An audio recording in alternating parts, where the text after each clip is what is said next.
Chapter 29. "Ella!" Hattie shrieked. Char gasped. "Ella?" I broke away from him and began to run as the clock struck midnight.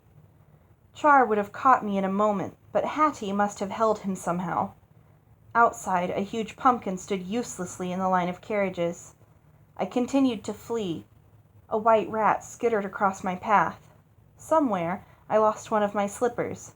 I ran on, listening for pursuers. At home, maybe Mandy would know what to do. Or I'd hide in the cellar, in the stable, somewhere. How could I have gone to the balls, to put Char and Kyria in such danger? "Mandy!" I shouted as soon as I reached the manor. A servant stared at me. I ran into the kitchen. "I've endangered Char again, and Kyria, what can I do?" "Pack your things," Mandy said as soon as she understood my rushed explanation. "Where shall I go?" "I'll come with you. We'll find work as cooks. Hurry!" "Can't you pack for us by magic?" She'd done it before. It was just small magic. "Nothing is small magic in a moment like this. Go!" Fairies. I raced to my room and began to throw things into my carpet bag. I had little. It would be the work of a minute. I heard the door open downstairs. There were voices. We'd never manage to leave. I tore off my ball gown and donned my tattered servant's wear, rubbing the sooty skirt across my face. Over my hair I tied a ragged length of linen. Nancy appeared at my door. "It's the prince! He wants to see everyone!" I didn't move. She giggled nervously. "He won't eat us. At least I hope not. Come." I followed her, my heart drumming loud enough to drown out all thought. He stood in the hall with his knights and our entire household. In the midst of all that was more important, I hated him to see me covered in rags and cinders. I stationed myself behind the tallest manservant, but Char and his knights walked among us. Straining for a new disguise of servant and simpleton,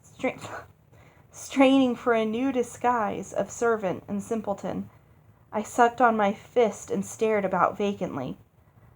Sir Stephen found me. "Here's a maid," he said. "Come, lass." He took my hand and pulled me to Char. "Ella! Ella, why are you dressed so?" "Your Majesty, I was about to deny my name, but Hattie spoke for me. "That's only Cinders, the scullery maid," she said. "Sire, would you care for a refreshment now you're here?" "She's a scullery maid?" "A scullery maid of no account, but our cook Mandy has cakes fit for a prince." The door wasn't far. Sir Stephen still held my hand. I pulled but couldn't break away. "Lass," Char said to me, "I won't hurt you, no matter what." He cupped his hand under my chin and tilted my face to his. I wanted to catch his hand and kiss it. As soon as we touched, I knew he recognized me. He brought my slipper out from his cloak. "It belonged to Ella, and will fit her alone, whether she is a scullery maid or a duchess." A chair was brought. I wished for normal-sized feet. "That's my slipper," Hattie said. "It's been missing for years." "Your feet are too big," Olive blurted. "Try it," Char told Hattie. "I lost it because it kept falling off." She sat and removed her own slipper. I caught the familiar smell of her feet. She couldn't wedge her toes in. "I'm younger than Hattie," Olive said, "so my feet are smaller, probably." They were bigger. Now it was my turn. Char knelt, holding the slipper. I extended my foot and he guided it. The slipper fit perfectly, of course. What was I going to do? His face was close to mine. He must have seen my terror. "You needn't be Ella if you don't want to be," he said softly. He was so good.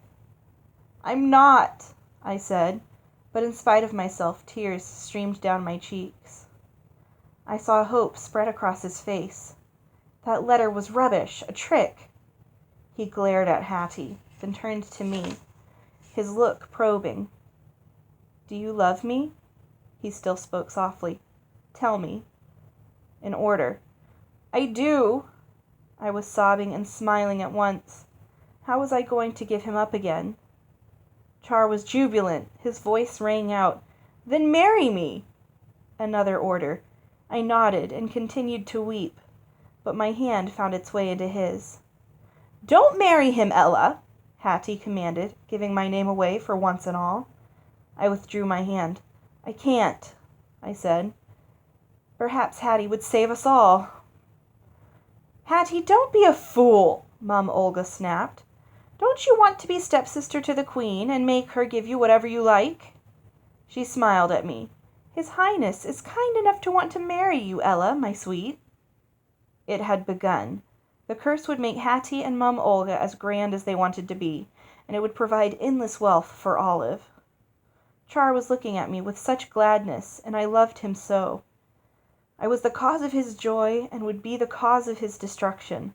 A secret delivered to his enemies, a letter written in my own hand, a covert signal given by me, poison in his glass, a dagger in his ribs, a fall from a parapet. "Marry me, Ella," he said again, the order a whisper now. "Say you'll marry me." Anyone else could have said no or yes. This wasn't a royal command. Char probably had no idea he'd given an order. But I had to obey, wanted to obey, hated to harm him, wanted to marry him. I would destroy my love and my land. They were in danger, and no one could rescue them. We were all doomed, all cursed.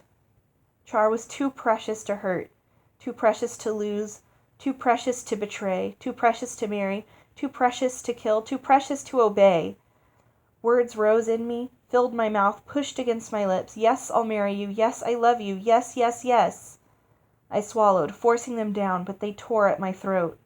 A strangled noise erupted from me, but not words, not consent. He put a hand on my shoulder. I must have frightened him, but I couldn't see his face. My vision turned inward, where the battle raged. I heard Lucinda's voice. "My gift to Ella is obedient. She will always be obedient." I saw Mandy telling me to eat my birthday cake.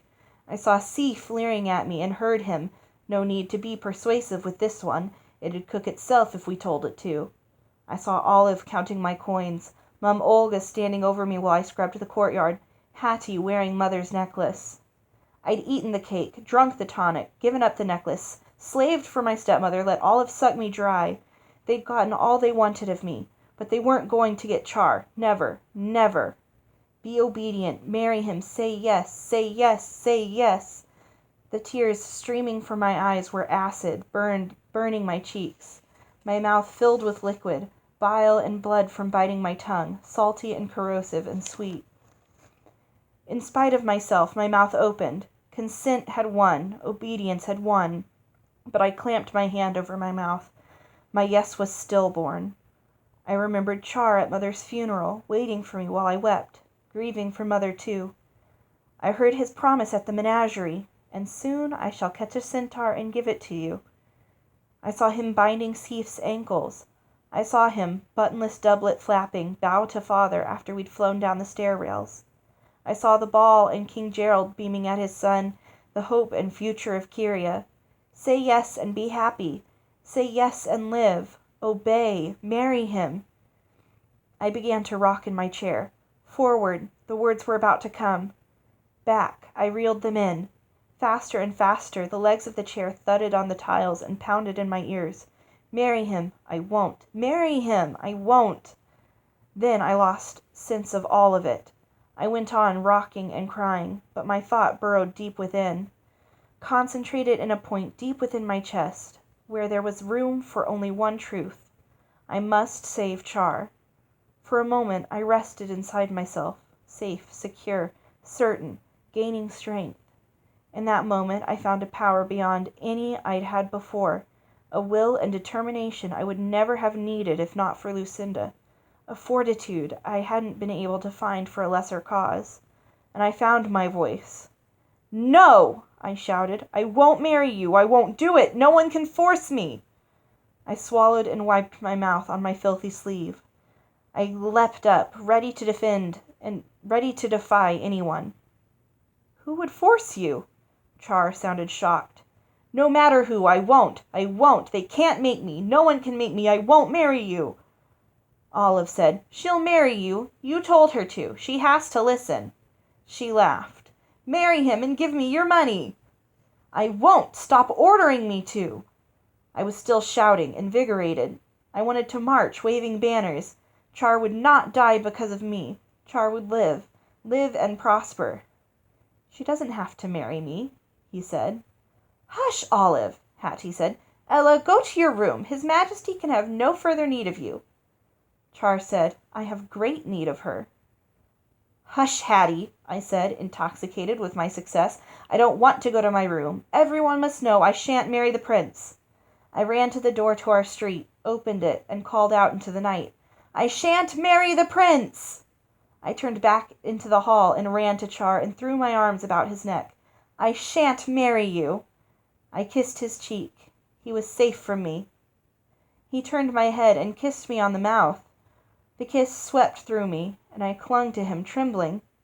From behind me, Hattie shrilled, "Go to your room this instant, I command you!" I ignored her, but Char pulled away.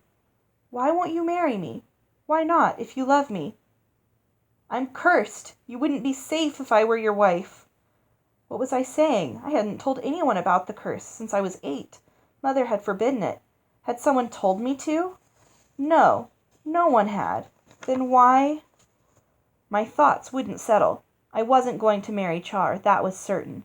He looked so handsome, smiling from our kiss, then frowning in confusion, a smudge of my soot on his nose. I wiped it off. Saving him made him more mine than ever. Could my refusal mean the spell was broken? Could it? I took stock of myself. I did feel different. Larger, fuller, more complete. No longer divided against myself. Compulsion to comply against wish to refuse. Larger, but lighter, much lighter. A burden shed. A massive burden. I'd defied Olive's command as well as Char's. And Hattie had sent me to my room, but I was still here. I had told my secret, but I felt no dizziness, no pain. "You're free! The curse is over, love!" Mandy was at my side, hugging me.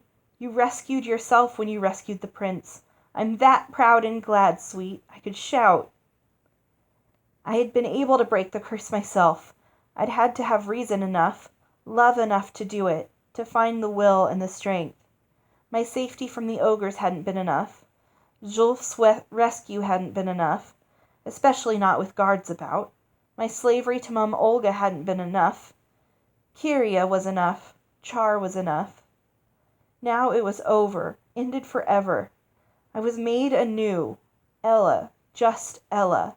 Not Ella the slave, not a scullery maid, not Leela, not Eleanor.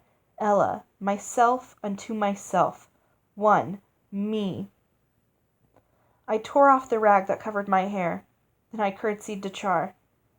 "When you asked for my hand a few minutes ago, I was still too young to marry." I looked up at him and saw a smile start. "I'm older now, so much older that not only can I marry you, but I beg you to marry me."